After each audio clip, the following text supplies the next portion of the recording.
quorum call be dispensed with? Without objection, so ordered. Under the previous order, the leadership time is reserved. Under the previous order, the Senate will resume consideration of S. 2223, which the clerk will report. Calendar number 5, S-223, a bill to modernize the air traffic control system, and so forth, and for other purposes. Mr. President, we are continuing this morning on this important FAA bill, which is a very important jobs bill for America. I know my colleagues have been down on the floor, the chairman of the full committee, Senator Rockefeller, and the ranking member, Senator Hutchison, and doing a good job of explaining why it's so important to move ahead on something that can create hundreds of thousands of jobs, both in the construction at our airports across America and on the implementation of the next-gen system, which is really about making a digital conversion to air transportation so that our flights can be safer, so that they can be more fuel efficient, and so that there can be coordination on the ground with the flights and all our transportation systems. So this morning we want to keep moving through this process to get this legislation done so we can get it implemented and start creating jobs and improving our air transportation safety. So I think, Mr. President, I think there are amendments to be offered under the agreement, and I will yield to my colleague from Mississippi. Mississippi is recognized.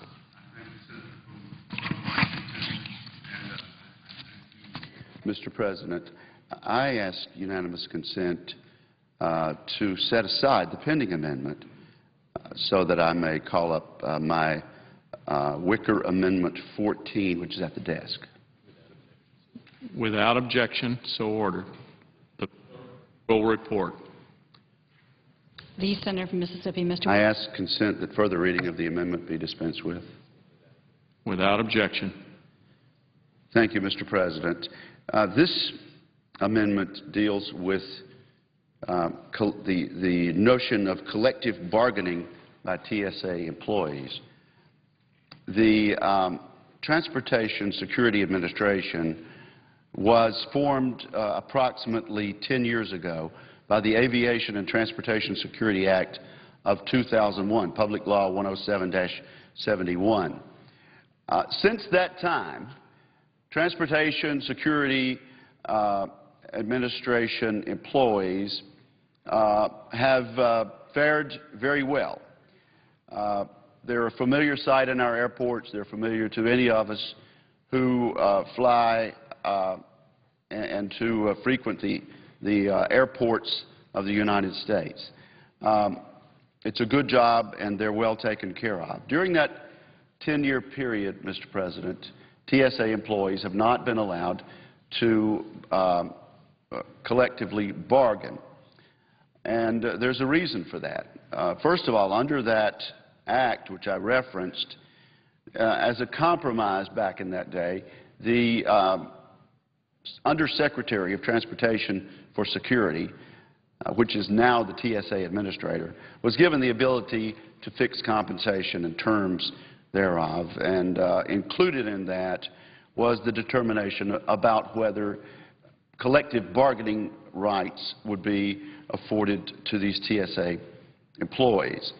In a 2003 memo, the Undersecretary of Transportation for Security at that time prohibited TSA security screeners from unionizing with collective bargaining rights. The Undersecretary wrote, "I hereby determine that individuals carrying out the security screening function under Section 44901 of Title 49 United States Code, in light of their critical national security responsibilities, shall not as a term or condition of their employment be entitled to engage in collective bargaining or be represented for the purpose of engaging in such bargaining by any representative or organization." The determination was made by the predecessor of the TSA administrator that in light of their critical national security responsibilities, it was not appropriate for collective bargaining rights to be included. Now, we have every reason to believe that under this new administration, that decision is about to be reversed. A decade of experience and practice will be ended unless this Congress acts, and the appropriate vehicle on which to act is this reauthorization bill before us. Wicker Amendment number 14 would simply exclude TSA personnel from forming a union with collective bargaining rights. I would point out to my colleagues that the FBI, the CIA, the Secret Service, all who have similar critical national security responsibilities, do not have collective bargaining rights either. And so the spirit of Amendment number 14 would be to continue TSA employees in that same vein. TSA workers have fared well indeed during the past decade. It's a good job.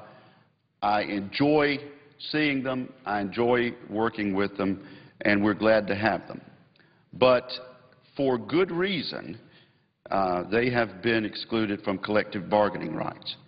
The TSA and the TSA leadership need the flexibility to innovate and to move quickly during times of national emergency on issues involving the security of the traveling purpose. And for that reason, I submit that adding the burdensome responsibility of union demands and dealing with collective bargaining demands could limit the ability of those responsible for the very, very important function of security at some of the most high-risk targets and make it harder for our security personnel to do their job. So I will be urging my colleagues during this day, and we will be urging the American people to contact their senators and to let their voices be heard. TSA has worked well in this regard, and we do not need to burden it with extra responsibilities when they need to be concentrating on security. At this point, I yield the floor and would suggest, unless my friend from Washington prefers to I yield the floor. I think there are other speakers. Thank you, Mr. President.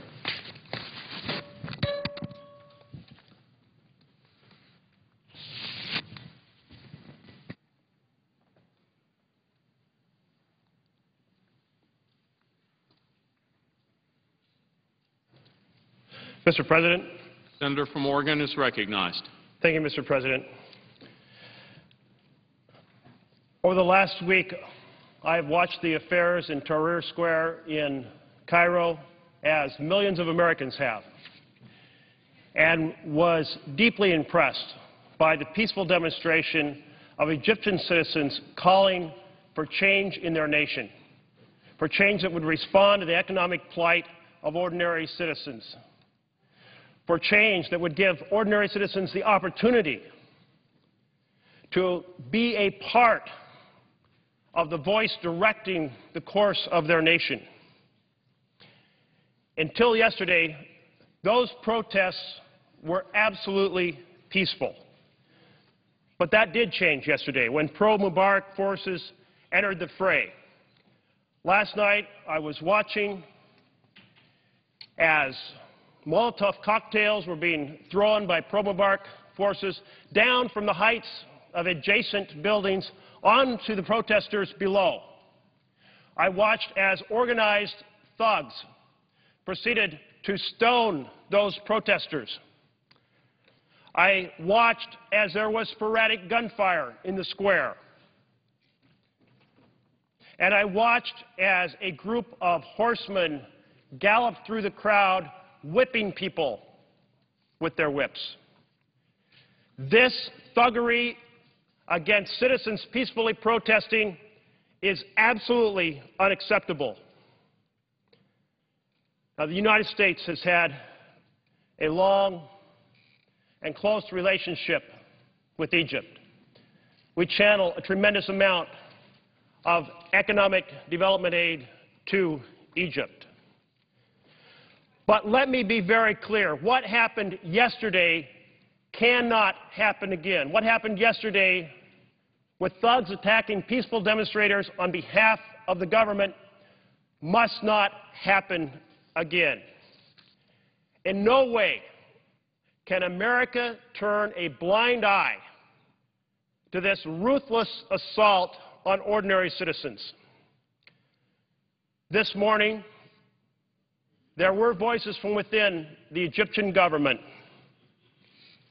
calling what happened yesterday a fatal error. The Prime Minister, Shafiq, called it a fatal error.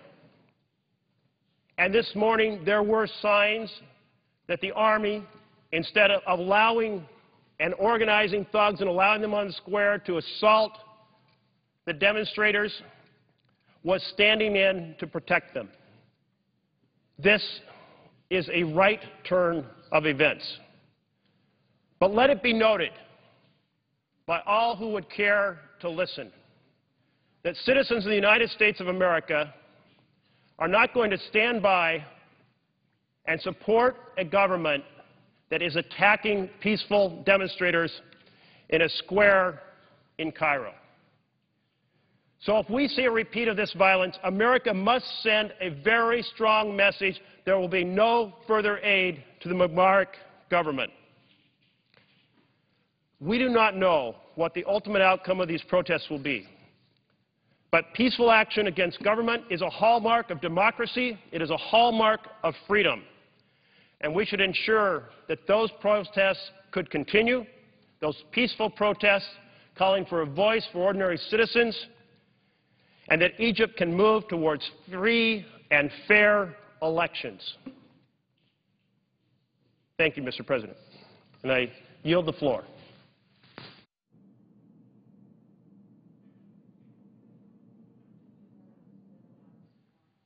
The clerk will call the roll. Mr. Akaka.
The bill before the U.S. Senate is reauthorizing Federal Aviation Administration programs.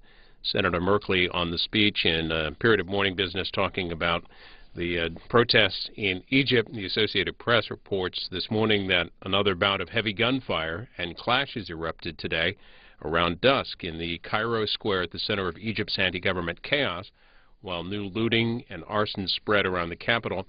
They write that gangs of thugs supporting President Hosni Mubarak attacked reporters, foreigners, and human rights workers, and the Army rounded up foreign journalists. That from the Associated Press. On the Senate floor today, again, the FAA reauthorization bill, a number of amendments pending. Also today, between 1 and 3 p.m. Eastern, you will hear tribute speeches recognizing the centennial of President Ronald Reagan's birth, which is February 6th. And also today at 3, West Virginia Senator Joe Manchin will make his first Senate floor speech.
Senator from Missouri is recognized. Mr. President, I ask unanimous consent that further proceedings under the quorum call be dispensed with. Without objection, so ordered. And, Mr. President, I ask unanimous consent to temporarily set aside the pending amendment so that I can call up my amendment, which is Amendment Number 5, at the desk. Is there objection? Without objection, so ordered. The clerk will report. The Senator from Missouri, Mr. Blunt, proposes amendment numbered 5. Mr. President, I ask unanimous consent that further reading the amendment be dispensed with. Without objection. I thank you, Mr. President. This amendment is an amendment that deals with an issue really going back to the beginning of the TSA screening program almost 10 years ago now, the end of 2001.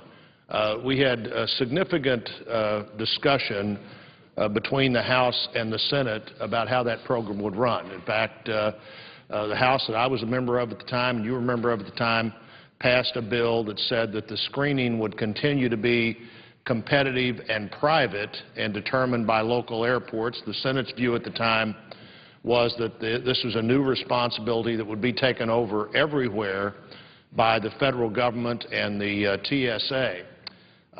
The final determination was that while the federal government would take this responsibility, that there would be allowed to be pilot airports that would determine and be monitored and determine whether a pilot project would verify that another alternative would be a competitive private screening as one of the options available to airports. And in fact, in 2004, the screening partnership program was created. The pilots had worked. The verification was that the private screeners were performing at a level that was equal to that of the government-paid screeners, that the cost was comparable, and that airports in the future would be able to apply to go from the government-run program to a competitive program. And about 16 airports, Mr. President, have done that. I think the biggest one's probably the San Francisco airport, the Kansas City airport that I use, that I represent, may be the second biggest of those, but Rochester, New York, is also in this program, as are a number of smaller airports. And in fact, as recently as a few months ago, the TSA was still telling airports and recommended to 4 airports in Montana, a state where 7 of their airports are currently in this program.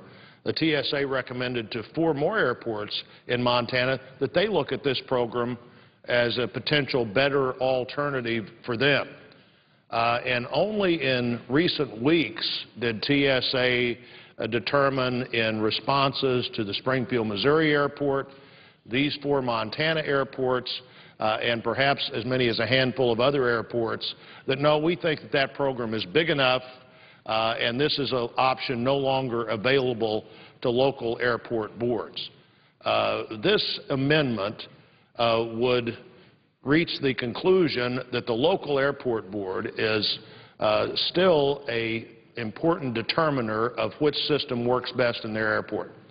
And so essentially this amendment would tell the TSA that if local airports apply, that the TSA would allow them to become part of the screening partnership program and treat them as they're treating the 16 airports that have been in that program, some of them for as long as almost a decade now, since the beginning of screening as we see it in airports today.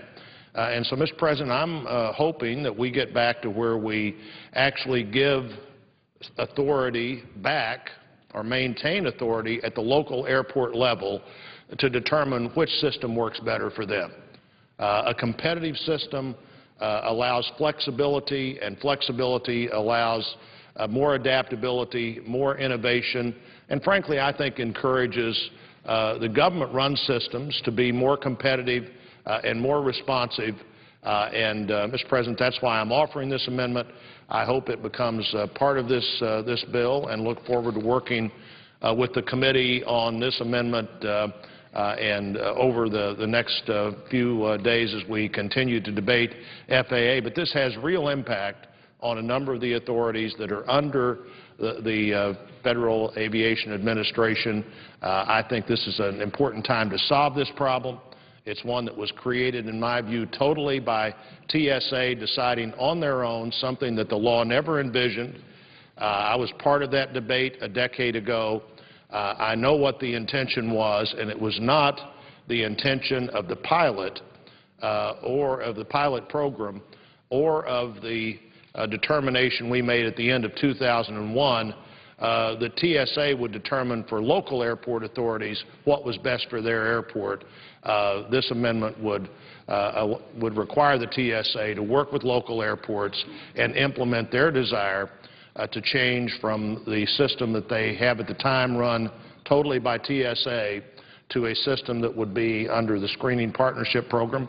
Mr. President, that is the essence of this amendment, and of course I urge its adoption and inclusion in this bill.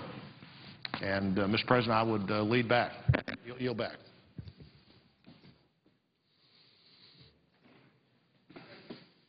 The senator from Texas. The absence of a quorum. Clerk will call the roll. Mr. Akaka.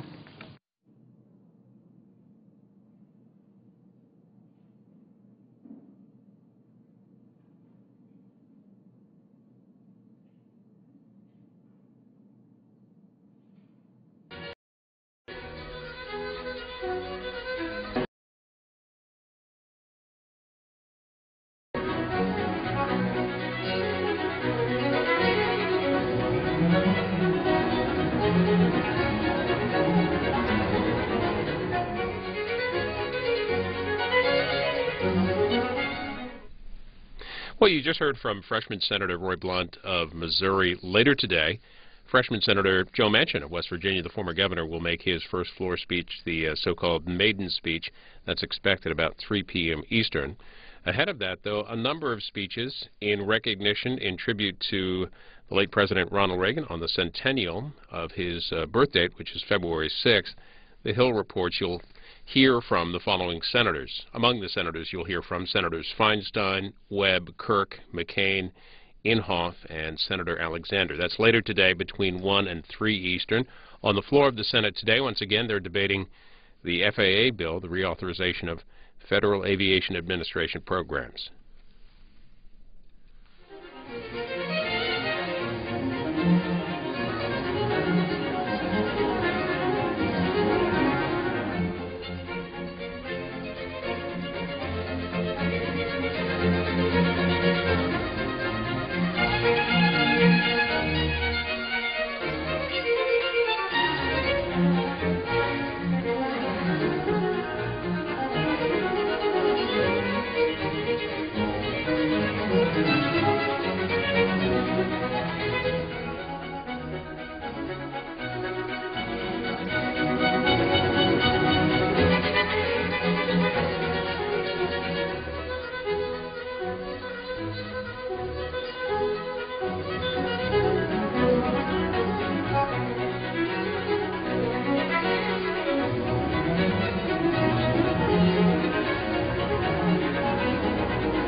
Once again on the Senate floor today, debating the FAA reauthorization bill.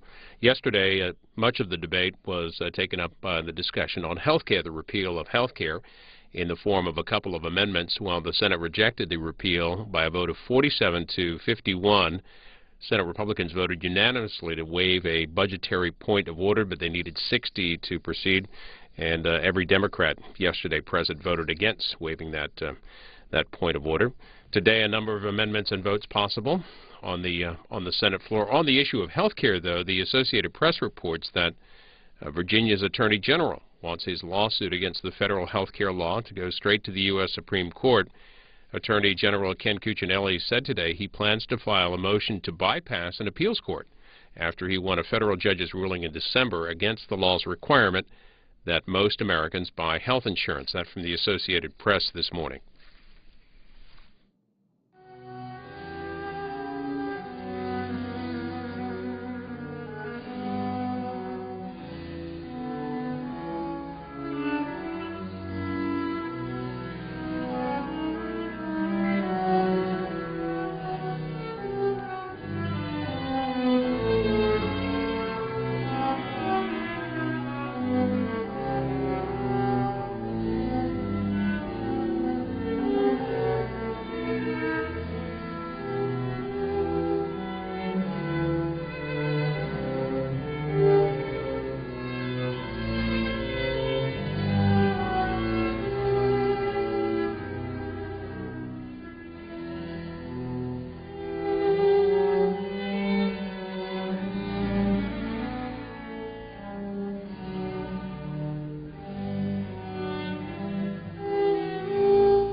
The Senate today continuing debate on reauthorizing FAA programs, a bill that aims to improve and modernize the air traffic control system and improve flight safety.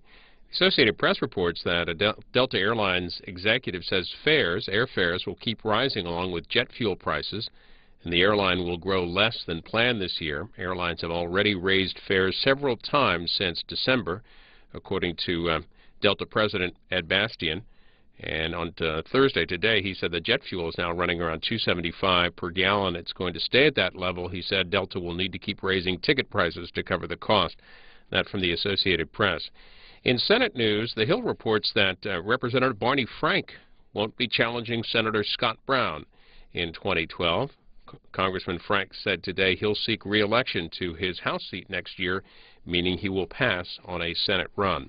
U.S. House has been out this week in their district work period. They'll return next Tuesday, as the Senate will break next week and not be in the latter half of next week.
On the floor of the U.S. Senate today, continued consideration of the FAA programs bill, the reauthorization bill, dealing largely with air traffic control, modernizing air traffic control, and improving flight safety as well. A couple of amendments proposed to include one by Senator McCain, proposing an amendment to the bill which would eliminate the $200 million annual Essential Air Service program. The pending amendment on the floor is an amendment by Senator Roy Blunt of Missouri. Earlier today, in his opening remarks, Senator Harry Reid said that the health care fight, which happened largely yesterday on the Senate floor, is, quote, behind us, and it's time for the Senate to return to business.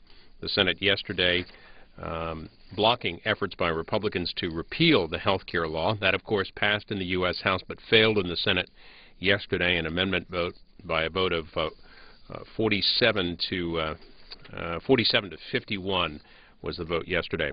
In addition to discussion on the FAA programs bill, also later today, speeches commemorating the centennial of President Ronald Reagan's birth. That birthday is February 6th. You'll hear from later today Senator Lamar Alexander, also Senator Inhofe, McCain, Feinstein, Webb, and Kirk, according to The Hill, and possibly others as well. We also know today that Senator Joe Manchin of West Virginia will deliver his first Senate floor speech.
Mr. President, the senior senator from West Virginia is recognized. I thank the presiding officer. Mr. President, I have 8. I ask the order the quorum call be rescinded. Without objection, so ordered. I have 8 unanimous consent requests for committees to meet during today's session of the Senate. They have been the approval of the majority and minority leaders. I ask unanimous consent that these requests be agreed to and these requests be printed in the record. Without objection, so ordered. I note the absence of a quorum. Clerk will call the roll. Mr. Akaka.